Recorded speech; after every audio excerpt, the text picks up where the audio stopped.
Let's go over some of the more common sexual identities. As I mentioned before, there's been an explosion of descriptive sexual identities in the last 10 years, as people work to find language that best describes how they feel attraction to other people. These ideas are right now very much in flux, and we may still see more identities in the coming years, or we may see a decrease as people become more comfortable with more overarching sexual identities, or we may find language that replaces the current labels. The sexual identity gay has two meanings. First, it describes a man whose attractions are only to other men.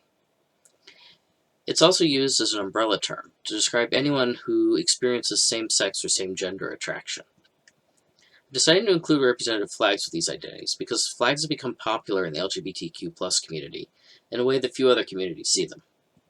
You'll see here a few varieties of the pride flag, which is used as a way to identify oneself as gay and to express a sense of joy in that identity. The top left flag is the original flag from 1978, designed by Gilbert Baker on behalf of Harvey Milk. The top right design is the most commonly used version. You'll see that the turquoise and pink stripes are missing. This was primarily a production decision. When mass production of pride flags began, turquoise and pink were harder to source, so the colors were streamlined and just remained that way. The next flag, with the brown and black stripes added, is known as the Philadelphia Pride flag. This was first flown in 2017, and the additional stripes are meant to represent black and brown LGBTQ people, who have often not been well represented in the larger community. The bottom right is the Progress Pride flag. The inserted colors represent trans people and black and brown people, all of whom have been marginalized within the wider gay community. Finally, we have the Free to Be Me flag, designed here in Rochester by the Rochester Black Pride Organization. It's another attempt to include the colors of the Progress Pride flag, but in another design.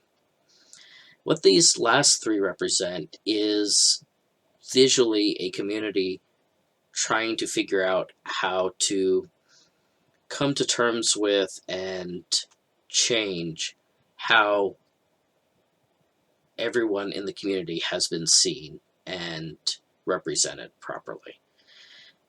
We'll probably see more designs in the future as we continue to try and find ways to make sure that everyone in the community is fully represented.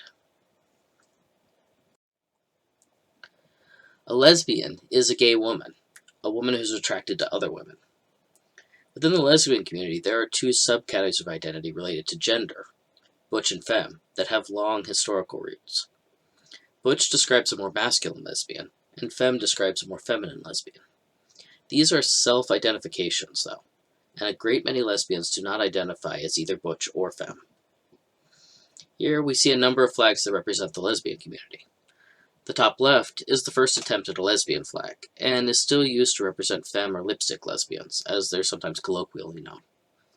The next flag has been a generic version of the original flag, meant to represent all lesbians. The bottom right is the butch lesbian flag, which keeps the same tones as the lesbian flag, but expresses them in more masculine hues. And finally, on the bottom right is the latest version of the lesbian flag, which attempts to represent the range of gender expressions within the lesbian community. A bisexual person is one who is attracted to both men and women.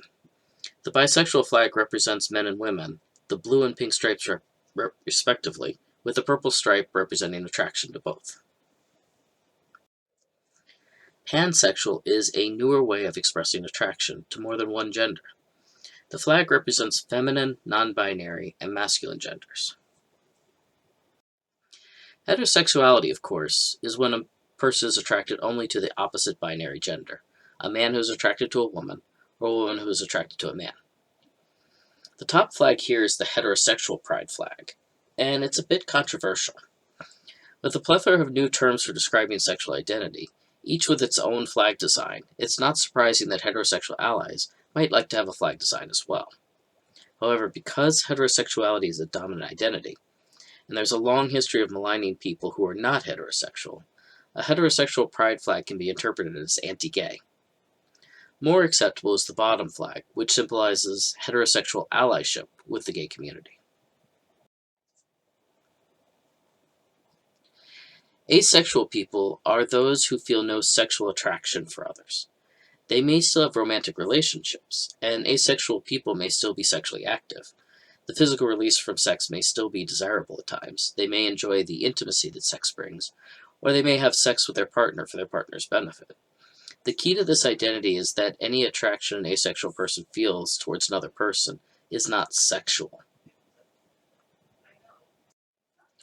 A demisexual person is someone who is only attracted to people with whom they already have an emotional connection. A demi-romantic person is similar, although the attraction is romantic rather than sexual. It is possible, and somewhat common, to be both demisexual and demi-romantic. A person who is aromantic is someone who does not feel romantic attraction to other people. They may experience and enjoy sex and sexual and emotional intimacy, but that doesn't extend to romantic feelings.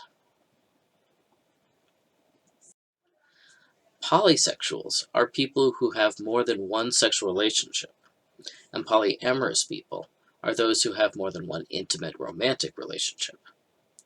The key to these relationships is that there is knowledge and consent across all people involved, and these relationships often require a great deal of negotiation to make sure all partners' needs are met.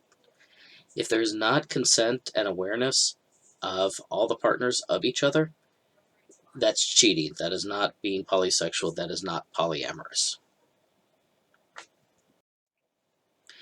There are a few other identities that are part of the LGBTQ plus community, but do not have flags. Queer is a reclaimed term that is often used as an umbrella identity for everyone with a marginalized sexual or gender identity. Usage is very generational. Older members of the community remember it as a slur and find it offensive, but younger members of the community often use it for its flexibility. Questioning is a term for someone who is unsure about their sexual or gender identity. Generally, this is used to describe someone who is aware that their sexuality or gender is not a dominant or socially acceptable identity, but has not found the correct way to describe themselves. Same-gender loving is a term sometimes used in BIPOC communities to refer to someone who is attracted to the same gender and or the same sex as themselves. Some find this term preferable to gay or same-sex. There are also terms for expressing sexual attraction specifically to gender without relation to biological sex. Androsexuals are attracted to masculine people. Gynosexuals are attracted to feminine people. And androgynosexuals are attracted to androgynous or non-binary people. Heteroflexible is a relatively new term for a concept Kinsey talked about when developing a scale of sexual desire. Primarily heterosexual people who are open to the possibility of sexual attraction or activity with someone of the same sex or gender. Because we've been looking at flags commonly seen within the LGBTQ plus community, I'd like to acquaint you with the flags that are used to describe gender identity. I also want to be very, very, very clear that gender identity and sexual identity are distinctive things and should not be conflated. Gender identity refers specifically to one's internal sense of gender. Sexual identity refers to attraction to other people. And also, I want to continue to reiterate that what I've listed here are only the more common sexual identities, and that the descriptions of sexual identities are very much in flux at this moment in time. The above list is a variety of sexual identities I didn't go over, and is only a sampling. If you'd like to delve further into these identities, I highly recommend the LGBTA Wiki, lgbta.wikia.org, as a place to get reasonable, correct, and informative information. With the exception of heterosexuality, all of the identities described in this module are marginalized sexual identities, and thus experience prejudice plus decreased social power, also known as oppression. Homophobia is the overarching term for the negative feelings, attitudes, or actions towards people who fall anywhere within the LGBTQ plus community. There aren't many other more specific terms with relation to more specific identities, because in large part, those who are homophobic often do not recognize anything other than the binary of heterosexual and homosexual. It is possible to feel internalized homophobia, a discomfort with your own non-heterosexual attractions. This is due in large part to dominant cultural association. socialization. Biphobia is one of the few more specific terms within the category of LGBTQ plus oppression. This refers to the negative feelings, attitudes, and behaviors towards bisexual and pansexual people. Biphobia is a problem both within the heterosexual community and within the LGBTQ plus community. Heterosexuals may feel homophobic towards bi and pan people's non-heterosexual attractions, and LGBTQ plus people may be cautious of someone who claims a queer identity while also having the privilege of being perceived as heterosexual, particularly those in long-term heterosexual appearing partnerships. Heteronormative is the normalization of heterosexual relationships as the expected default. We see heteronormativity particularly in the media, where few non-heterosexual couples are represented, and fewer of those shown in particularly romantic or sexual contexts. We see it also in the acceptance of public displays of affection for heterosexual couples, while non-heterosexual couples are often made to feel uncomfortable for the same behavior, and may even experience violence. Heterosexism is the system of advantages given to heterosexual couples. Up until recently, the system of laws relating to marriage were a very broad and blatant example of heterosexism. Other examples include the lack of protections in many states for non-heterosexual people with regard to employment and housing. Right now, there are 21 states where you can be evicted from your home for your perceived sexual identity. And until June of 2020, there were still 30 states where you could be fired for your perceived sexual identity. That changed when the Supreme Court ruled that the Civil Rights Act of 1964, which bars job discrimination based on sex, also included sexual orientation and identity. LGBTQ plus rights have made significant strides over the past few decades, particularly for those who are lesbian, gay, or bisexual, and do not have other marginalized identities. It is still very much a battle being waged, however.